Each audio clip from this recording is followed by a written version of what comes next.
Jangan merasa kesuksesan, jangan merasa berhasil, jangan merasa nikmat yang kita terima itu dari keberhasilan kita. Jangan ngomong itu orang yang non muslim, jangan. Muslim itu banyak yang mendustakan.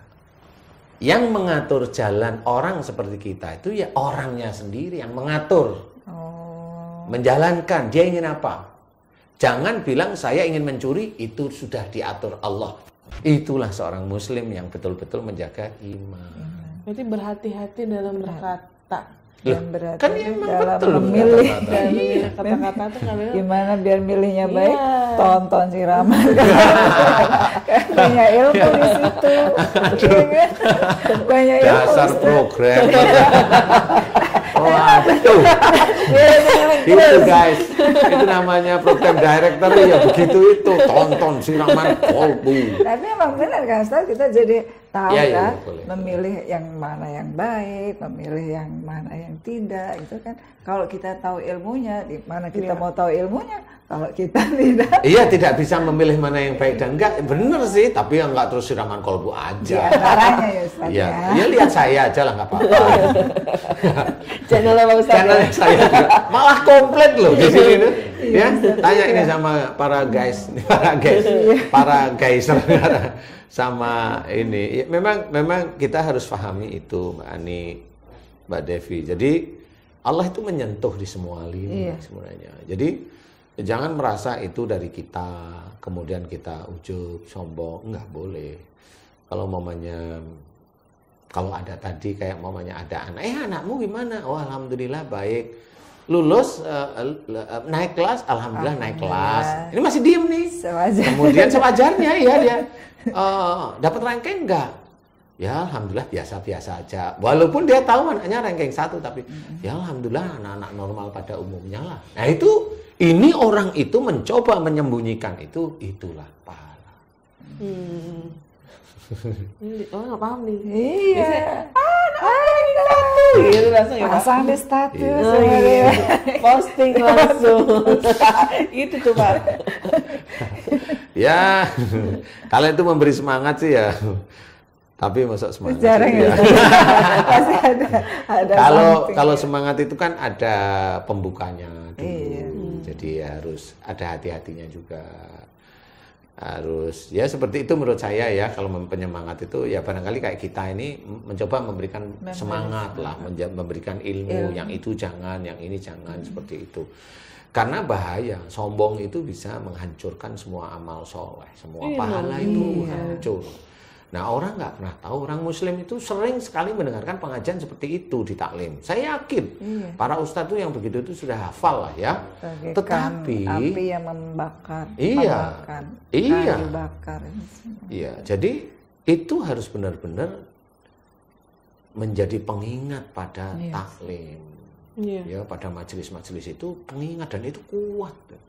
Karena kalau saya kan mencoba mengingat, janganlah ya sombong, ujub, riya itu, karena nanti itu bisa menghancurkan pahala kita, amal soleh kita. Cobalah malah berdoa yang baik, kan gitu.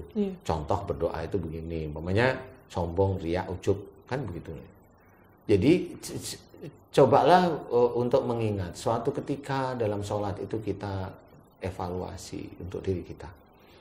Kita itu kan ngerti yang namanya ayat Quran itu sampai, kalau Mbak Ani, Mbak Devi apalah ayat yang sering dilafazkan oleh teman-teman dakwah itu, la in sakartum la zidanakum wa la in kafartum inna adzabi lasyadid.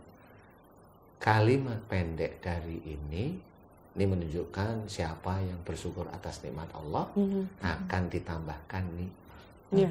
Berarti kalau rezekinya seret, mungkin karena kurang bersyukur dan karena ada rasa sombong itu, Ustaz. Kalau rezeki itu adalah bonus dari Allah kalau saya.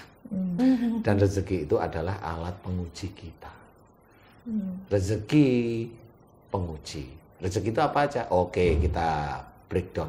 Rezeki kita termasuk suami kita, istri kita. Itu rezeki bukan sih? Iya, kesehatan. Penguji bukan? Iya, Ustaz. Emang Mbak Ani sering bersyukur dikasih suami seperti itu. Nah itu ya Ustaz. Loh, kok lah itu?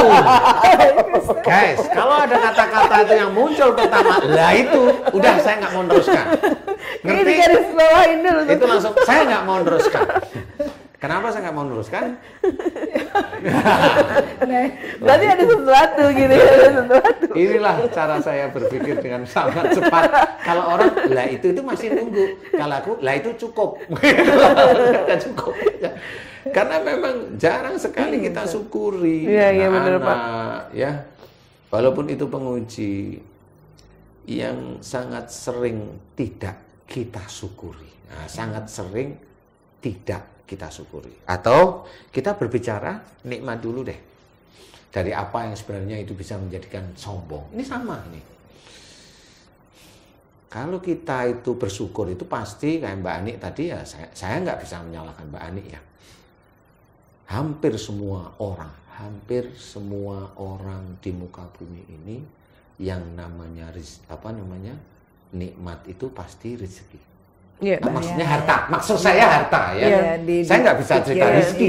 Secara perspektif orang pada umumnya. Harta. Iya, betul Pak. Harta, entah itu hadiah, entah itu dapat harta lah. Saya nggak bilang rezeki. Harta itu salah satu unsur rezeki aja. Iya. Itu yang sering disyukuri. Padahal sering disyukuri hanya 1 bulan sekali.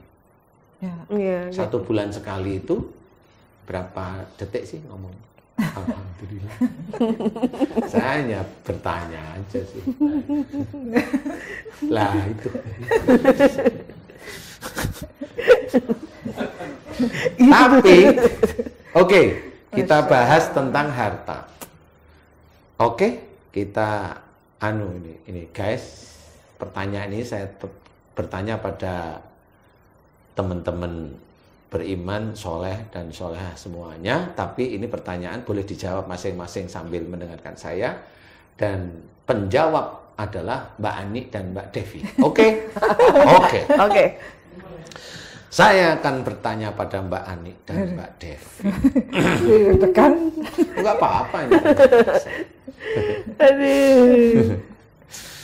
Kalau umpamanya diberi rezeki oleh Allah Ta'ala, alhamdulillah hanya berapa detik sih? Alhamdulillah 2 detik. Detik. Agak panjang. Alhamdulillahirabbil alamin. 2 detik. Iya. Sebenarnya kalau harta itu sebenarnya penguji. Iya.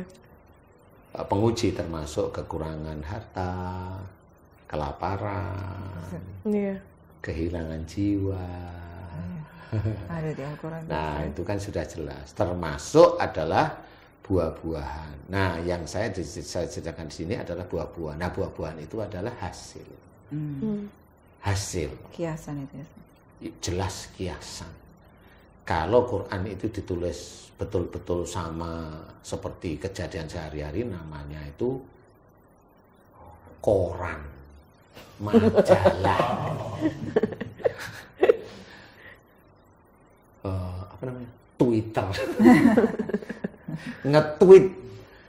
Nah itu, jadi Quran itu bahasanya biasanya bahasa yang kalau kita bilang itu bertangga, berjenjang, berperibahasa, bermakna, berpusing-pusing lah istilahnya. Kecuali orang yang ahli-ahli ya, itu sudah biarin aja.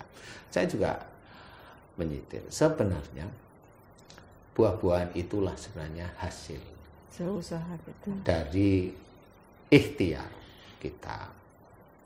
Hasil itu dari ikhtiar itu bonus dari Allah, karena sudah diceritakan ma asyabaka min hasanatin fa min Allah, bahwa apa saja nikmat yang kau terima itu dari sisi Allah. Berarti kita harus belajar membedakan ikhtiar dengan hasil. Ikhtiar dan hasil. Saya jarang sekali menggabungkan antara ikhtiar dengan hasil, itu jarang menggabungkan. Takut saya. Kalau kita ingin semuanya berpahala di hadapan Allah Ta'ala, Hasil itu adalah bonus dari Allah Ta'ala. Makanya nikmat dari sisi Allah itu bonus. Dan bonus itu adalah penguji kita. Mau kita apakan bonus tersebut. Kalau ikhtiar kita inginkan menjadi pahala, ikhtiarnya kita ini karena kita disuruh oleh Allah Ta'ala. Wajib. Fa'idha qudiyatis sholatu fantasiru fil ard. Jadi setelah kita sholat, kita disuruh bertebaran di muka bumi untuk mencari rezeki Allah. Nah, kalau kita sudah tahu dasarnya itu, kita berikhtiar, insya Allah itu sudah karena Allah. Ikhtiarnya sendiri ditulis, dicatat oleh Allah Ta'ala berpahala. Tapi ikhtiarnya jangan lupa, harus pakai basmalah. Jadi ikhtiar sendiri itu punya pahala sendiri. Nah, hasil itu nanti Allah yang menentukan. Kenapa seperti itu? Banyak orang yang berikhtiar akhirnya bangkrut. Karena salah menafsirkan arti ikhtiar itu ya Pak? Karena salah menafsirkan arti ikhtiar. Kalau orang itu langsung yang penting ikhtiar, nanti pasti Allah akan memberi. Ya jangan bilang pasti. Pastinya itu ya Ustaz. Jangan bilang pasti. Allah tetap akan menguji semuanya. Banyak yang bangkrut, ada yang ikhtiar, dulunya diberi, kemudian walau alam gimana caranya dikurangi hartanya sama Allah, dibangkrutkan. Walau alam banyak hal yang menjadikan seperti itu. Entah itu istrinya yang ngawur, entah itu suaminya yang ngawur, entah itu anaknya yang ngawur, entah anaknya masuk narkoba, kemudian dipegang polisi, kemudian ada masalah yang bisa menghabiskan hartanya. Walau alam. Padahal kalau dilihat dia sholatnya juga teteh. Kan banyak ya seperti itu. Makanya jangan, tadi kalau Mbak Ani saya koreksi, jangan berpikiran bahwa ikhtiar itu pasti membawakan hasil. Kalau ikhtiar itu yakin membawakan hasil, berarti dia meyakini tentang kehebatan dia dalam berikhtiar. Nah itu harus hati-hati. Makanya orang-orang yang dia diberi kaya oleh Allah Ta'ala, kalau imannya kurang pasti banyak yang sombong. Di YouTube itu banyak dia yang, mohon maaf ya, pamer ini, pamer itu, pamer ini, pamer itu, pamer ini, pamer itu. Ya itu hanya mereka ya. Tapi kan kalau saya ya belajar untuk tidak lah. Nah disinilah yang harus kita ketahui, bagaimana la in syakartum la azidannakum. Sebenarnya bersyukur itu tidak di titik kita dapat bonus bonus itu. Ya itu memang iya, cuma memang setelah hamdalah kita tutup dengan inna lillahi wa inna ilaihi rajiun. Semua ketentuan Allah. Ya, semua kan milik Allah dan akan kembali kepada Allah. Makanya yang buah-buahan itu adalah termasuk rezeki dalam bentuk harta, itu milik Allah. Nah inilah yang harus kita ketahui. Nah pada saat kita itu mau menceritakan nikmat Allah yang mana? Nikmat Allah itu juga ada pada tubuh kita. Kita itu bisa berikhtiar kerja. Mbak Ani bisa jadi program director. Kalau Mbak Devi menjadi produser. 15 tahun? 26 tahun. Lama ya Mbak? Dari gadis sampai anaknya sebesar sekarang ya? Semua yang kita kerjakan itu menjadikan masyarakat itu senang, menjadikan negara itu baik, itu dari saya. Dia sudah menuhankan diri. Ya, alarm juga sama. Loh, itu karena Allah. Kalau kita itu nggak dengar alarm, matilah orang itu.